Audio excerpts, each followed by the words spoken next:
Hello everyone, कैसे हैं आप लोग? होप सो अच्छे ही होंगे। और कैसी चल रही है आपकी प्रिपरेशन? ऑफ कोर्स अच्छी चल रही होगी। सो इसी प्रिपरेशन को आगे बढ़ाते हुए हम आज का टॉपिक इंट्रोड्यूस कर रहे हैं, जो कि है पॉइजन ब्रैकेट। ओके, क्या होता है ये? इसका जो मैथमेटिकल रिप्रेजेंटेशन कुछ इस प्रकार है। Poisson bracket of A B is del A over del QI. Okay, I will explain each and every term, so wait for that. Minus del B over del PI minus del A over del PI into del B over del QI. Okay, so look at the equation. Here is QI and PI. अगर यहाँ पे x है तो यहाँ पे आएगा px, अगर यहाँ पे y रहेगा तो यहाँ पे आएगा py, एंड अगर यहाँ पे z है तो वहाँ पे आएगा pz। दोनों का दोनों एकदम जस्ट x के करेस्पॉन्डिंग px, y की करेस्पॉन्डिंग py, z की करेस्पॉन्डिंग pz। आपको ये चीज ध्यान रखनी होगी। आप इसे समेशन के तौर पे भी लिख सकते हो, y समेशन। अगर a and b is the function of x and y, सो हमारे पास दो टर्म बनेंगे। एक इक्वेशन बनेगा x के लिए plus second one same thing y के लिए। कैसे? वो कुछ इस प्रकार होगा। सपोज हमारा a b is function of x and y, A B is function of x and Y. तो यहां से क्लियर हो जाएगा del A over del X. Q is nothing but generalize coordinate. So generalize coordinate क्या है? X and Y है। सो x हमने पहले ले लिया, dot del V over del what P I. P I क्या है? Q I, just Q I. जो एक्स है, जो आई है, इसी की जस्ट करेस्पॉन्डिंग जो हमारा मोमेंटम होना चाहिए वो सेम होना चाहिए। सो एक्स है, एक्स के करेस्पॉन्डिंग जो मोमेंटम होगा वो होगा क्या? P X. Am I right? Yes. Okay, so now second term del a over del px dot del v over del x. Hope so you are getting me. Okay, so this is only for x term, and if y is also here, then we can write another second term as a del a over del y dot del v over del py. Notice that del v, y के साथ py minus del a over del py dot del v over del. Okay, if AB is function of x, y and z, then we will introduce one more terms here for z also. So del a over del z dot del v over del pz minus del a over del pz dot del v over del z. Okay, so remember this formula. This is very important for this, क्योंकि हम इसको ऐसे ही define करते हैं। ठीक है, तो आइए कुछ प्रॉपर्टीज के बारे में डिस्कस करते हैं। What are the properties of Poisson bracket? Properties,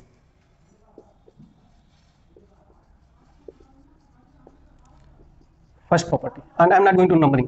ठीक है, जो फर्स्ट प्रॉपर्टी है, I think I can say, किसी भी कांस्टेंट के साथ जो पॉइसन ब्रैकेट होगा वो होगा जीरो।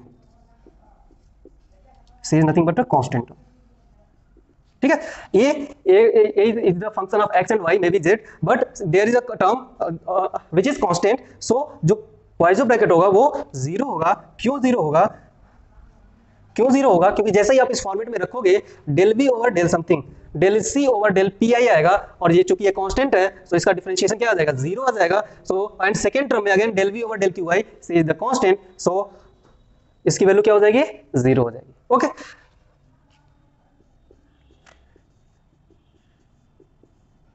अगर आप पॉइसन ब्रैकेट निकालना चाहते हो सेल्फ के साथ, तो उस केस में भी इसकी जो वैल्यू आएगी वो आएगी जीरो।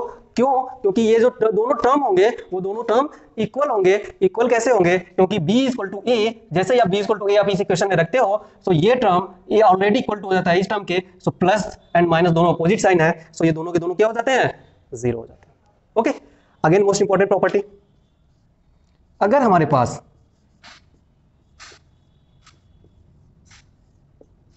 यहां पे अल्फा एंड बीटा गिवन है और ये दोनों के दोनों कांस्टेंट है, क्या है? दोनों के दोनों कांस्टेंट है, तो इसकी जो प्रॉपर्टी यूज होगी वो होगी alpha beta Poisson bracket of A B. We can simply take outside alpha और बीटा को। क्या कर सकते हैं? सिंपली हम आउटसाइड कर सकते हैं, क्योंकि वो हमारे डिफरेंशिएशन के टर्म को इफेक्ट नहीं करने वाले, क्योंकि वो जनरलाइज कोऑर्डिनेट या जनरलाइज मोमेंटम के फंक्शन नहीं है। सो अल्फा और बीटा को आप डायरेक्टली आउटसाइड ले सकते हैं। Okay, is that clear? Okay, now next one, let's have next one. Next one क्या होगा?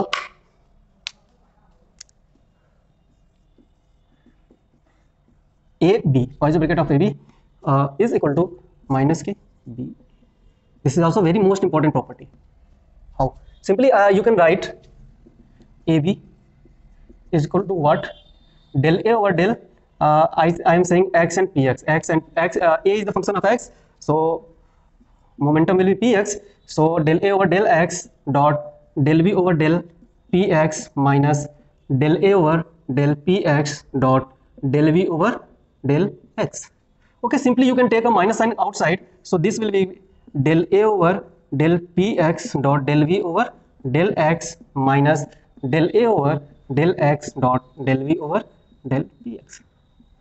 And this is what you can write as a this is a dot product, so it doesn't matter that the sequence. So you can write the same thing as a Poisson bracket of BA.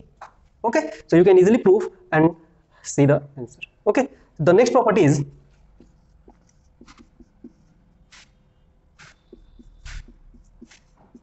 A plus B का Poisson bracket आप ले रहे हो सी के साथ, सो इसकी जो final expression आएगा ए सी प्लस बी सी, दोनों के अलग अलग पॉइसन ब्रैकेट के.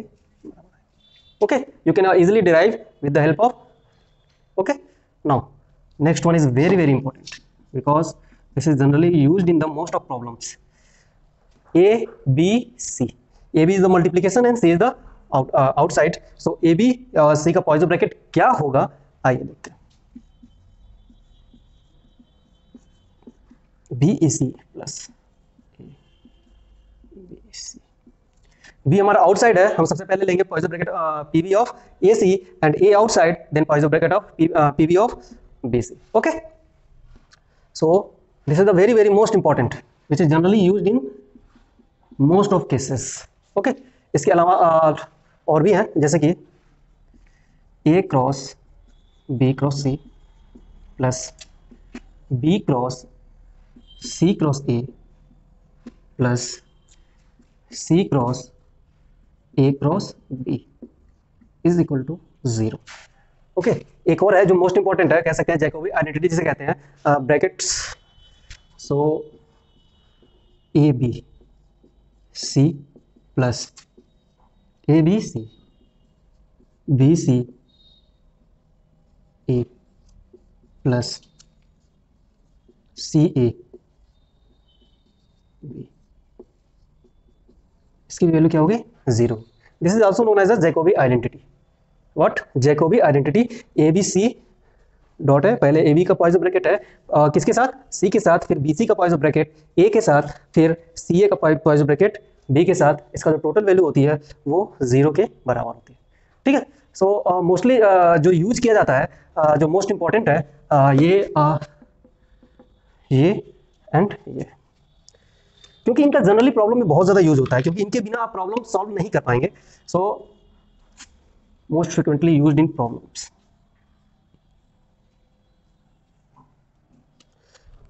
ठीक है, okay, so let's have some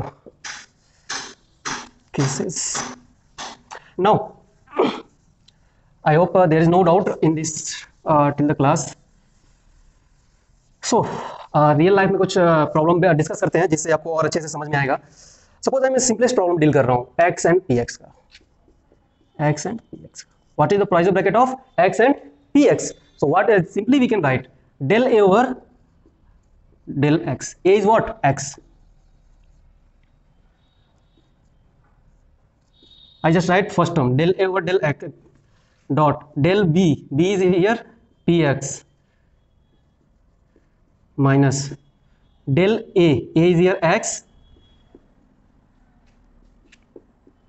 del b over del x. So simply x is not function of p and p is not function of x, that's why this implies 0 and this is the 1 and this is the 1. So simply we can find this is the value of 1. X versus px. Now take a look of x versus py. Simply use this formula. You can write del a over del x, okay, del b, b is what?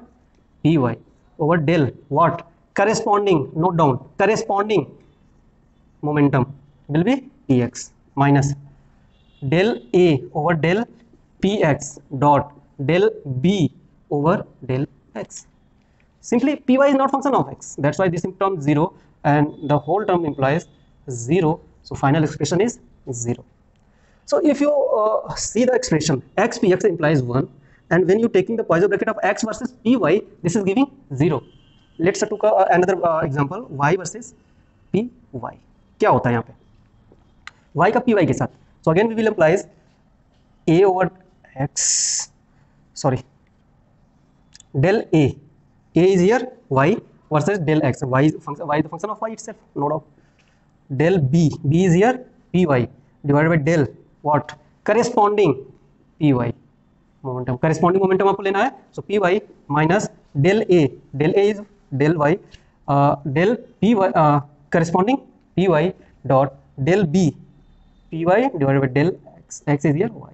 Okay, so in second term y is not function of py, that's why 0, y is not function of py is 0, and this implies 1 divided by 1, so this will be 1. oh, आपको कुछ similarity अब दिखाई दे रही होगी. जब आप x versus px के साथ ले रहे हो तो इसकी वैल्यू 1 आ रही है, एंड जब आप x वर्सेस py का लिया तो इसकी वैल्यू क्या है, 0. Again to verify this I took another example, y versus py, this is giving 1. Okay, similarity दिख रही है. एक बार फिर से क्रॉस चेक कर लेते हैं, वेरीफाई कर लेते हैं. Suppose z versus x versus py का लिया था, यानी x एंड py दोनों के अलग अलग है. सो यहाँ पे मैंने z लिया हुआ है, तो dz न लेकर के मैं कोई और ले लेता हूँ, px वर्सेस या py, कोई सा भी आप लेके चेक कर सकते हो. सो इसकी भी वैल्यू क्या आनी चाहिए, अगर हम सिमिलरिटीज को आपने पहचाना तो इसकी भी वैल्यू क्या आनी चाहिए, 0 आनी चाहिए. सो देखते हैं 0 आती है कि नहीं. तो a की वैल्यू क्या है, z है, del a over del z. Okay, del b की जगह पे क्या है, px है, और डिवाइडेड बाई डेल, यहाँ पे z है तो यहाँ पे क्या आना चाहिए, pz. नोट डाउन, z के करस्पॉन्डिंग, नॉट यहाँ पे px आप डेरिवेटिव नहीं लेंगे, क्या आएगा, z के जस्ट करस्पॉन्डिंग क्या आएगा, pz minus del a is here z over del what, px था, यहाँ पे क्या आ जाएगा, pz dot del px divided by del z. Okay, so you are seeing here this is not function of z, that is also 0. So simply I can say that you can see here that x versus px implies 1 and y versus py implies 1, but x versus py implies 0 and z versus pz implies 0. So आप यहाँ से आप कह सकते हो कि अगर हम x वर्सेस px का पॉइजन ब्रैकेट लेते हैं तो उसकी वैल्यू 1 आ रही है, y वर्सेस py के साथ पॉइजन ब्रैकेट लेंगे तो उसकी वैल्यू 1 आएगी, z वर्सेस pz लेंगे तो वैल्यू क्या आएगी, 1 आएगी. लेकिन जैसा ही आपने क्रम तोड़ा यानी कि सिमिलरली न लेकर के x का px न लेकर के py या pz लेते हैं तो उसकी वैल्यू क्या आती है, 0 आती है. तो ये बहुत ही ज्यादा नोट करने वाली बात है, इसलिए ये इंपॉर्टेंट हो जाता है क्योंकि इसका हम बहुत ज्यादा यूज करेंगे इन द प्रॉब्लम्स. ओके, सो ये बहुत ही ज्यादा कॉन्सेप्ट इसका क्लियर होना चाहिए आपका कि कहाँ किसका 0 आ रहा है और किसका 1 आ रहा है, कहाँ पे आप 1 गेट कर रहे हैं और कहाँ पे आप 0 गेट कर रहे हो. जैसा ही ये दोनों टर्म सेम आ रहे हैं उसकी वैल्यू 1 आ रही है, जैसा ही ये दोनों टर्म अपोजिट आ रहे हैं, x वर्सेस py आ गया, x वर्सेस pz आ जाएगा तो इसकी भी वैल्यू क्या आ जाएगी, 0 आ जाएगी. यहाँ पे z वर्सेस px है, z वर्सेस py भी रहेगा तो उसकी भी वैल्यू क्या आ जाएगी, 0 आएगी. लेकिन अगर z वर्सेस pz आता है तो उसकी वैल्यू क्या आ जाएगी, 1 आ जाएगी. ओके, तो ये रहा कार्टेशियन के लिए. अगर हम इस सेम थिंग स्फेरिकल के लिए करें तो r वर्सेस pr की वैल्यू 1 आनी चाहिए. ओके, मैं इस चीज को इंपॉर्टेंट करके लिख देता हूं तो ज्यादा सही रहेगा, आपको ज्यादा अच्छे से समझ में आएगा.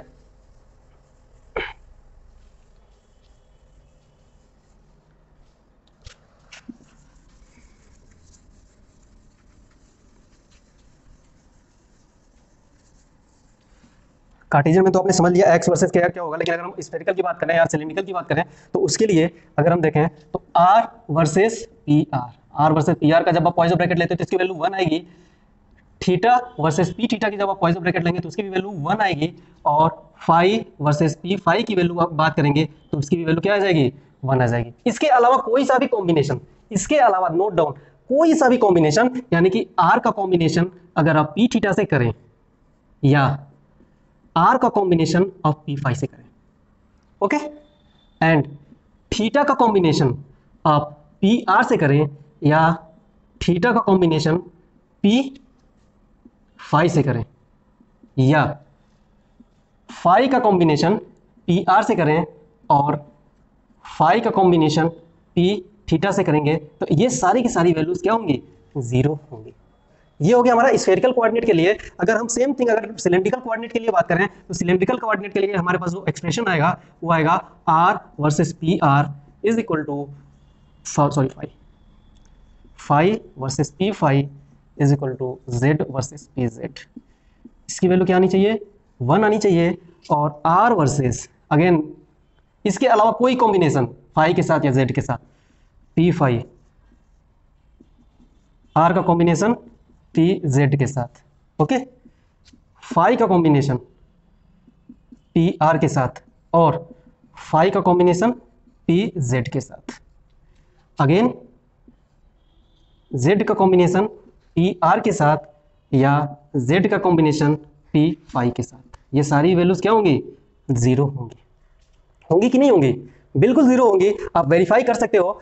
मैंने ये कॉम्बिनेशन यहाँ पे एक्सप्लेन कर दिया, इसलिए मैंने कार्टेशियन कोऑर्डिनेट के लिए x वर्सेस पी एक्स और ये टर्म नहीं लिखा। अगर आप इसको भी लिखना चाहें तो ये कुछ इस प्रकार होगा, x versus p x is equal to y versus p y is equal to z versus p z की वैल्यू क्या आएगी? ऑलवेज वन आएगी। लेकिन जैसे ही आप कॉम्बिनेशन मिसमैच करते हो x वर्सेस पी वाई या x versus p z, y versus p x और y versus p z, z versus p x and z versus p y, ये सारे के सारे कॉम्बिनेशन क्या बताएंगे? क्या वैल्यू देंगे? जीरो वैल्यू देंगे। Okay, is that clear? Okay, you can all verify that this is the outcome. You can verify by using this simplest formula. ठीक है, अगर आप ये सिंपलेस्ट फार्मूला यूज करते हो तो सारे के सारे रिलेशन आपको मिल जाएंगे। और ये चीज जो है आपको दिमाग में बैठानी भी है कि किसका कॉम्बिनेशन किसके साथ वन आ रहा है और किसका कॉम्बिनेशन किसके साथ जीरो आ रहा है। ठीक है, तो होप सो अब आपको ध्यान में भी होगा। अब इस क्लास को और आगे बढ़ाते हैं।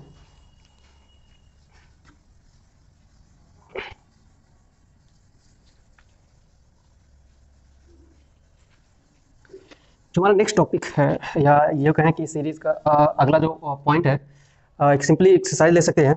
What is the poison bracket of x square and P x square.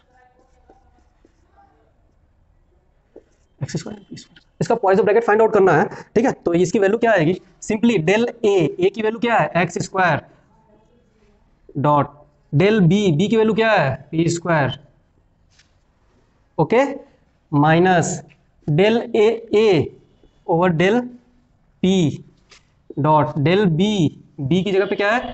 P square है, del simply this implies 0, this implies 0, and you will get twice x into twice p is equal to 4xp. ठीक है, the same relation in the quantum mechanics is not the same.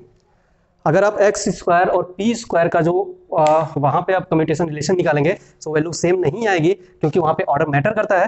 So quantum mechanics के teacher आपको वहाँ पे explain करेंगे। और ये gate में भी आया हुआ क्वेश्चन है कि what is the value of x square and p square in quantum mechanics. Okay, so simply here is classical mechanics we are dealing with, so this is the final expression for that. Okay, now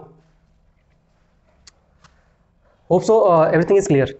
okay, so एक और बहुत ही ज़्यादा important combination बनता है किसका L का। What is L? Simply L को define किया जाता है, L is r cross p. Hope so आपको पता चल गया होंगे कि एल हम किसकी बात कर रहे हैं? एंगुलर मोमेंटम की। So simply L is equal to r cross p. So what is the value of L in the term of L x, L y and L z? Mostly exams में पूछे जाते हैं, इसलिए मैं इस चीज को थोड़ा सा एक्सप्रेस करना चाहूंगा। Where are is x i plus y j plus z k and p is p x i plus pyj plus pzk. So simply we will find the cross product. So I j k x y z p x p y p z. Hope so आप लोगों को cross product find out करने आता होगा। So I am going to write here r cross p. For first term you will simply get y pz minus z py I cap. How did I? मैंने कैसे किया इसको? हम first वाले term को बंद कर लेते हैं, first row and first column को। उसके बाद जो हमारे पास कॉम्बिनेशन मिलता है उसमें first term y pz minus z py। Okay, second term जब हम सेकेंड टर्म लिखते हैं तो फर्स्ट प्लस होता है, सेकेंड माइनस होता है। सो माइनस जे हम कह सकते हैं, माइनस जे, और इसके साथ जो टर्म आएगा, ठीक है, वो टर्म क्या आएगा? हम इस रो एंड कॉलम को बंद करेंगे तो हमारे पास जो कॉम्बिनेशन बनेगा x z p x p z. So x का multiply with p z, x का multiply with p z, x का multiply with p z minus z का मल्टीप्लाई विथ पी एक्स। कोई डाउट नहीं होना चाहिए, किसके साथ है? जे के साथ है। Okay, second term, first plus, second minus, and third term plus. So plus,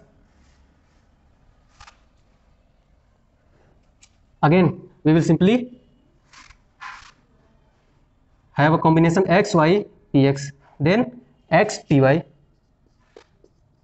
minus y px. ठीक है, ठीक है. This is the value of, so simply we can write L, this is the value of Lx, this is the value of Ly, and this is the value of Lz. So in the most of problem there is a possible combination of find the Poisson bracket of Lx versus x, Lx versus p. So if you know the value of Lx, Ly and Lz, then you can easily find out the base main problems. So आइए देखते हैं, एक दो problem deal करते हैं कैसे हम perform करेंगे.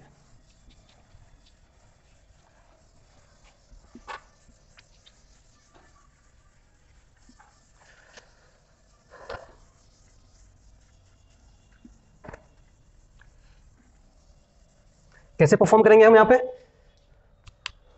मैं वैल्यू लिख रहा हूं. Lx की वैल्यू क्या आई है,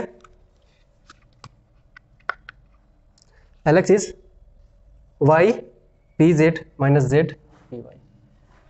Ly is, here is minus sign, I am observing minus from here, so we will get the relation z p this is the z px, not py, z px. Okay, z p x minus, मैं अंदर ले रहा हूँ, so minus x p z, minus x p z, and the term L z contain x p y minus x p y minus y p x. Now x p y minus y p x. Okay, so this is the value of Lx, Ly and Lz. So we have a lot of problems here. As example, x Lz, आपको find out करना है x and Lz का पॉइसो bracket क्या होगा, x versus Lz का पॉइसो bracket क्या होगा. तो कैसे करेंगे, x और Lz का पॉइसो ब्रैकेट क्या होगा, हम कैसे करेंगे x और Lz. So simply we will x and Lz, Lz is this term. सो आप दो तरीके से अप्रोच कर सकते हो, दो तरीके से. कैसे, पहला तरीका क्या होगा, आप सिंपली सिंपलेस्ट फॉर्म में इस इक्वेशन को लिखने की कोशिश करो. सो एक्स एलजेड क्या है, x p y minus y p x. ठीक है, देख के मजा आ रहा है ना, x p y minus y p x. Simply this is the value of a and this is the value of B.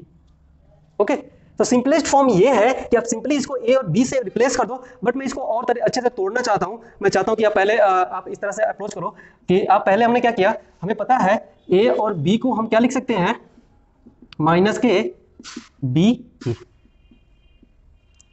ए और बी को हम क्या लिख सकते हैं, माइनस के बी ए. तो हमारे पास दो टर्म आ जाएंगे, x p y minus y p x. ये फर्स्ट टर्म आ जाएगा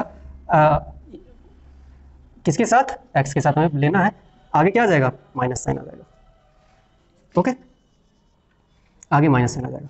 so again a plus b वाला कॉन्सेप्ट अगर आपको पता हो तो आप सिंपली लिख सकते हो, माइनस साइन बाहर है. ठीक है, सो ये हमारा totally a plus b c के टर्म में है. ठीक है, सो हम लिख सकते हैं इसको इस तरह से, ये माइनस बाहर. ठीक है, ये माइनस, जब यहाँ पे सेकंड टर्म माइनस है, अगर एक माइनस यहाँ पे है तो ये टर्म क्या हो जाएगा, पॉजिटिव हो जाएगा, और positive y p x x. Okay, ये टर्म पॉजिटिव कैसे हुआ, अगेन चूंकि यहाँ पे क्या है, ये माइनस है, ये माइनस बी है. ठीक है, सो हमारे पास एक एक्सप्रेशन था ए प्लस बी या ए माइनस बी, किसके साथ, सी के साथ. सो हम क्या कर सकते थे, ए का सी के साथ पॉइसो ब्रैकेट या प्लस माइनस बी का सी के साथ पॉइसो ब्रैकेट. अगर आपको प्रॉपर्टी अभी याद हो, थोड़ी देर पहले ही बताई है. ठीक है, तो सेम प्रॉपर्टी का यूज हमने किया हुआ है. अगर प्लस रहता है तो यहाँ प्लस, अगर माइनस रहता है तो minus. In this equation here is minus and one minus outside, that's why this is plus. Okay, now हमने अभी थोड़ी देर पहले ही पढ़ा है, ए बी मल्टीप्लाई में हो सी के साथ, तो इसकी वैल्यू क्या आती है, b A c plus A B C. A B C A B c है तो B A C A B C. तो यहाँ पे अगर हम सिंपली रिप्रेजेंट करना चाहें तो ये क्या है, ए बी विथ सी है. तो हम क्या लिखेंगे, बी ए सी, बी की वैल्यू क्या है यहाँ पे, बी की वैल्यू है माइनस के पी वाई, बी की वैल्यू क्या है माइनस पी वाई, ए सी की वैल्यू क्या है एक्स वर्सेस एक्स, ए सी की वैल्यू क्या है एक्स वर्सेस एक्स। ओके, कोई दिक्कत नहीं है, फर्स्ट टर्म हो गया प्लस, लेकिन यहाँ पे आउटसाइड माइनस है, सो दैट्स वाई यहाँ पे भी माइनस।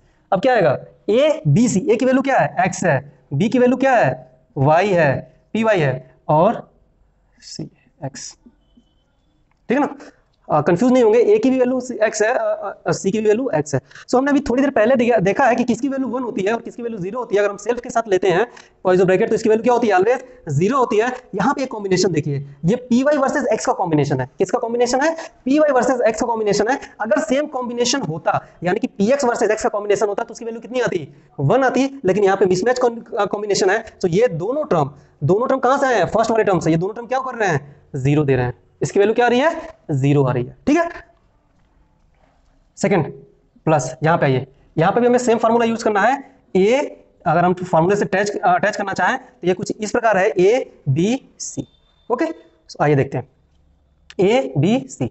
सो हमें सेम फार्मूला रखना बी ए सी, बी की वैल्यू क्या है P X, B A C, A की वैल्यू क्या है वाई वर्सेस सी की वैल्यू क्या है x, y versus x. Okay, Poisson bracket of y versus x. Okay, plus A की वैल्यू क्या है वाई, ये क्या है पी एक्स वर्सेस क्या एक्स, वाई हमने लिखा यानी ए लिखा, उसके बाद क्या लिखना बी सी, बी की value p x versus x है, P x versus x. Okay, so हम पहले कैलकुलेट कर चुके हैं ये जो टर्म्स है, ये दोनों टर्म की वैल्यू क्या आ रही है 0 आ रही है। अगर नहीं आ रही तो आप फिर से एक्सप्लेन कर दे रहा हूं, एक्स वर्सेस एक्स का पॉइजन ब्रैकेट क्या होता है, सेम पॉइजन ब्रैकेट इटसेल्फ 0 होता है।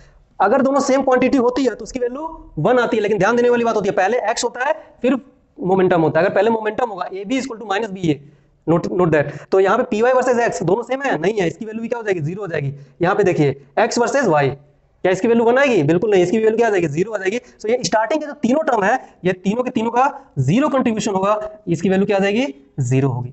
लेकिन जो थर्ड टर्म है ये आंसर दे सकता है, क्यों, क्योंकि यहाँ पे पी एक्स है और एक्स है, ठीक है, सेम कॉम्बिनेशन है। अगर एक्स पी एक्स होता तो हम डायरेक्टली 1 कर सकते थे, लेकिन एक्स वर्सेस पी एक्स, ठीक है, हमें पता है एक्स वर्सेस पी एक्स है, इसको हम डायरेक्टली 1 कर सकते हैं क्योंकि हम पहले फाइंड आउट कर चुके हैं। लेकिन पी एक्स वर्सेस एक्स होगा, उसकी वैल्यू क्या आती है, हम प्रॉपर्टी यूज करेंगे, इसकी वैल्यू क्या आ जाएगी -1 आ जाएगी। क्यों, क्योंकि ए बी इक्वल टू क्या होता है, ए बी का पॉइजन ब्रैकेट क्या होता है माइनस के बी ए के बराबर होता है। अगर आप नहीं करना चाहते तो आप सिंपली पॉइजन ब्रैकेट का फार्मूला यूज कर लीजिए। सबसे पहले हम क्या लिखते हैं, ए की वैल्यू क्या है, पॉइजन ब्रैकेट हमें लिखना है पी एक्स वर्सेज एक्स का, इसको हम डायरेक्टली 1 लिख सकते हैं बाय यूजिंग दिस प्रॉपर्टी, क्योंकि x वर्सेस px का 1 होता है तो px वर्सेस इसका वैल्यू -1 हो जाएगा। सो इसका फाइनल एक्सप्रेशन -y आना चाहिए, -y आना चाहिए, यहीं पे हमारा फाइनल हो गया है, ठीक है ना, इसका फाइनल एक्सप्रेशन -y आ रहा है यहीं पे। बट हम इसको यहाँ से भी बाय यूजिंग फार्मूला भी यूज कर सकते हैं। यहाँ पे a की वैल्यू क्या है px है, a की वैल्यू px है, a del a over del x, ठीक है, डेल b की वैल्यू क्या है x बस divided by del px minus del b del A over del p x dot del B over del x. So simply you can say this term will be 0 क्योंकि px is not function of x, x is not function of px, so this is 0 and you can see easily here this is the 1, this is the 1 and we will get the minus sign here, so this is simply minus y. This is simply minus y. So you can simply see here हमने क्या किया हुआ है, हमने properties का use किया हुआ है डिफरेंट सेगमेंट में। कोई स्टूडेंट इस तरह से अप्रोच कर सकता है बेसिक प्रॉपर्टीज का यूज करते हुए, अब कोई इसको दूसरे अप्रोच से भी सॉल्व कर सकता है जो कि इस प्रकार है। होप्स अगर आपने ध्यान दिया होगा तो इसमें कोई भी प्रॉब्लम नहीं होगी।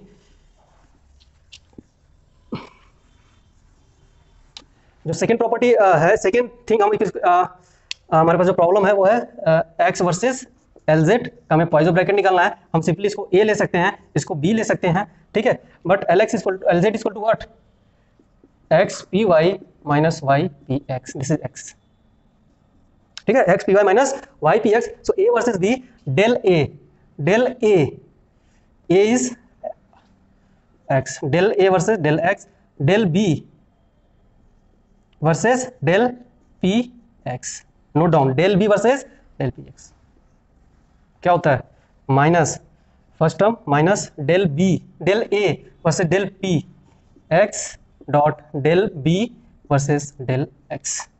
Okay, so first see the second term, x is not function of p x, that's why this implies 0. अगर इसकी वैल्यू कुछ आती भी है तो 0 में मल्टीप्लाई होगा तो इसकी वैल्यू क्या हो जाएगी 0 हो जाएगी. सिंपली हमें ये इक्वेशन सॉल्व करना है और del L over del x equal to 1. So हमें सिंपली एक सिंपलेस्ट इक्वेशन सॉल्व करना है LZ को, और LZ की वैल्यू क्या है x p y minus y p x. Okay, so here this term implies 0. Why? क्योंकि पी एक्स के सापेक्ष हमें डिफरेंशिएशन लेना है. x एंड पी वाई में पी एक्स अवेलेबल नहीं है एंड यहाँ पे पी एक्स अवेलेबल है. सो सिंपली इसकी वैल्यू क्या आ जा रही है माइनस के y. ठीक है, सो आपके पास दो अप्रोच है. दो अप्रोच कौन कौन से? एक ये आप 1 बाय 1 स्टेप कैलकुलेट करते हुए चले जाइए, और दूसरा स्टेप ये है कि आप टोटली सेकंड टर्म को भी आप डायरेक्टली एक फंक्शन के रूप में मानिए और फिर उसकी वैल्यू रख दीजिए और सिंपलेस्ट वे में फॉर्म आप आंसर फाइंड आउट कर सकते हैं. ओके, सो होप सो ये दोनों तरीके में से कोई सा भी अप्रोच करिए, आपको सेम आंसर लेके आना है. बट इस कैलकुलेशन में थोड़ी सी आपको प्रॉब्लम हो सकती है, क्योंकि यहाँ पे आप 2 या 3 स्टेप कैलकुलेशन कर रहे हैं, और 2-3 स्टेप जब आप कैलकुलेशन करते हैं तो हो सकता है कि आपसे मिस्टेक होने के चांसेस ज्यादा हो जाए. ओके, सो अगर आप उसको इस तरह से सॉल्व कर रहे हैं तो सिंपलेस्ट ये 2 से 3 लाइन का आंसर बन रहा है. सो आप कोई सा भी तरीका यूज कर सकते हो डिपेंडिंग ऑन योर चॉइस, आपकी चॉइस है. और आप मैथमेटिकल कैलकुलेशन, क्योंकि इसमें फिजिक्स कहीं है ही नहीं. ठीक है, फर्स्ट लाइन जैसा ही आप लिखते हो फिजिक्स गायब हो जाती है और उसके बाद जो है टोटली मैथ कैलकुलेशन है. So again I am saying that just try to solve a lot of problems. Okay, so I have some questions for you, specially you can take a many combination and I don't know what is the answers, but simply you can take जैसे x हमने यहाँ पे लिया हुआ है x LZ का, तो आप ले सकते हो y LZ का y LZ. so LZ हमारे पास डिफरेंट टर्म है LX LY and LZ, LX LY and LZ, और हमारे पास जो सेकेंड टर्म है हम इसका पॉसिबल कॉम्बिनेशन बना सकते हैं for practice purpose only. I don't know what will be the answers, but if you try to solve then you will get the same answers with the both methods.